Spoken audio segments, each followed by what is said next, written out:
UN के बारे में पढ़ा है आपने? जी सर। किस प्रकार का संगठन है ये?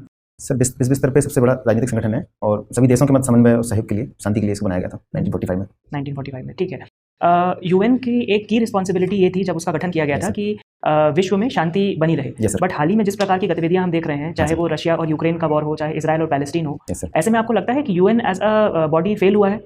सर ये कहीं ना कहीं उसके जो उसका रोल था उस पर भूमिका पे प्रश्न चिन्ह तो सर लग रहा है कि लगातार जो वैश्विक स्तर पर युद्ध चल रहे हैं तो कहीं सशक्त किए जाने की आवश्यकता है सर। फेल तो नहीं कह सकते क्योंकि इतने लंबे क्रम में चीज़ें बैलेंस रखी हुई हैं, फिर भी सर सशक्त किया जाना चाहिए। ठीक है, यूएन के कुछ अंगों का नाम बता पाएंगे? सर एक तो उसका जो सभा होती है सर, महासभा, यूएन महासभा होती है, ठीक है। और जो स्थायी सदस्य होते हैं 5 स्थायी सदस्य इनको यूएनएससी का पार्ट होते हैं, सुरक्षा परिषद। सुरक्षा परिषद, सॉरी सर। ठीक है, क्या भारत भी सदस्य है सुरक्षा परिषद का? नहीं है सर। क्या आपको लगता है भारत को सदस्यता मिलनी चाहिए? सर बिल्कुल मिलनी चाहिए। किन बिंदुओं पे ये आप कह सकते हैं? सर चूंकि भारत एशिया में सर एक चाइना है अभी, लेकिन एशिया में बहुत बड़ी जनसंख्या का भाग रहता है और भारत इतने बड़े क्षेत्र का भी प्रतिनिधित्व करता है और डाइवर्सिटी का प्रतिनिधित्व करता है और इकोनॉमी के स्तर पर देखें तो डेवलपिंग नेशन है, इसलिए सर होना चाहिए भारत को।